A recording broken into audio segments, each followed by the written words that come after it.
Yo, what is good, Knicks Nation? Welcome back to Knicks Media. This is Richie, and we got some Knicks basketball to talk about and to break down. Last night was the first game of the preseason, and they come out with a W, 114-107 over the Boston Celtics. Now, let's break down my overall thoughts of last night's game and my biggest takeaways. Now, it is just a preseason, so there's a little bit of things that I wanted to break down in this one. What we saw last night from the rotations, what we saw from the guys off the bench going up against the backups of the Boston Celtics last night. You know, listen, it's the preseason. It's hard to really get a good idea of what's going on with this team until we get to see them actually go across training camp and get a couple more games underneath their belt. But there's definitely some things I want to break down in this video. So if you guys are new to the channel, make sure you hit that subscribe button and make sure you smash that like button as well if you guys enjoy the content here. And more importantly, guys, comment down below your thoughts of your biggest takeaways from last night's game over the Boston Celtics in preseason game number 1. Now let's get straight into business.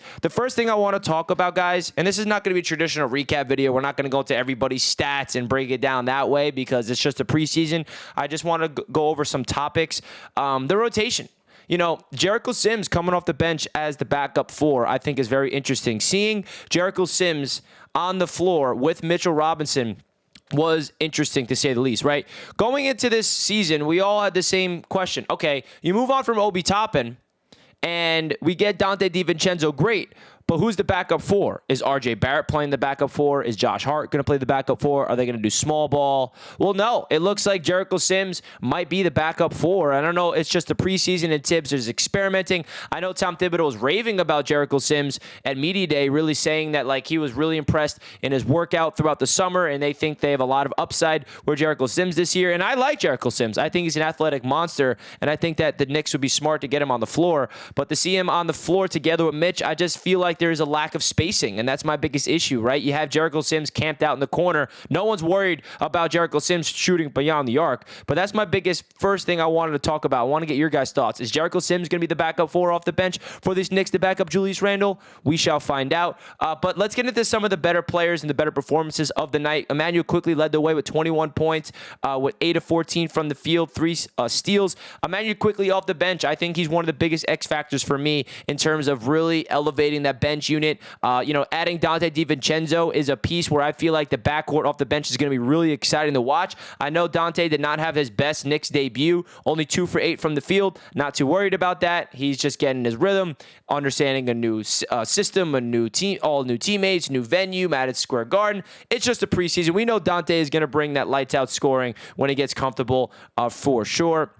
Now, when it comes to, you know, Jalen Brunson, of course, he's going to go out there and give you his efficiency, 4 for 5 in just 5 minutes of playing. You absolutely love to see that from Jalen Brunson. Julius Randle, good to see him out there. You know that he had his ankle surgically repaired over the offseason, and it's good to see that he does not look like he's lost a step. So it's good to see Julius Randle's at full force.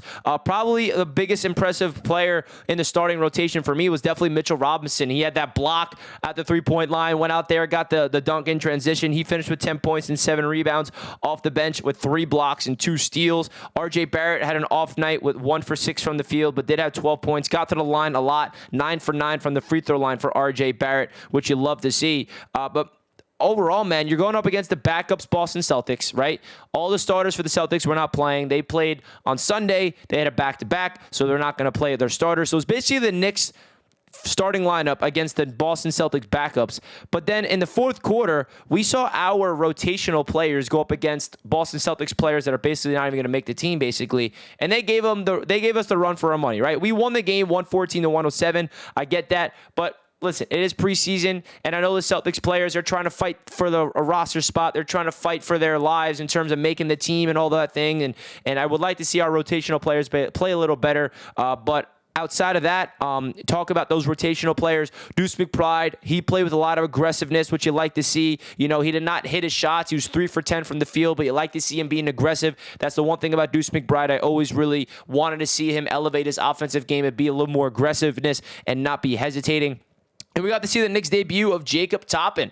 I mean, how weird was it when Mike Breen said, alley-oop to Toppin? And I'm like, wait, where's Obi? Jacob Toppin goes out there. He looks athletic, man. He had a really high point block. He had 2 blocks in total, 4 points, on 9 minutes, 1 of 3 from the field. Jacob Toppin, he's going to be an interesting player to keep in mind in terms of, can he be that two-way player for the Knicks on this roster? We shall find out. I think he has every single right to do that. Jeffries with 12 points off the bench as well, and Knight, all the other players, Charlie Brown Jr. Getting 3 minutes at the end of the game. Listen, man, it's just a preseason, and what you want to look at for this Knicks team in the preseason for me is kind of the rotations and how we're going to work out the small lineup mixed with the big lineup. And that's my biggest concern. If there was one concern with this Knicks team heading into the season, is how is Tom Thibodeau going to work with these lineups? So I don't know. With Julius Randle going out to the bench in the first quarter, and you have Jericho Sims coming out there with him matched up with Mitchell Robinson, I'd rather they go small ball at that point. I don't know. Let me know your guys' thoughts. Nothing against Jericho Sims. I think he's a great player, but I don't know if I like him at the 4. Maybe I'm in the minority. I know that he's athletic. I know that he can be a pick and roll guy that can, get those high flying alley-oops and just be a dominant force, crashing the boards and stuff. But I'd rather have a spacing in today's NBA than anything else. So let me know your guys' thoughts down below in the comments. Your biggest takeaways from last night's game over the Boston Celtics, the W at the Garden. The Knicks are 1-0. Let me know your thoughts down below, and I'll catch you guys next time. Let's go Knicks. Peace out.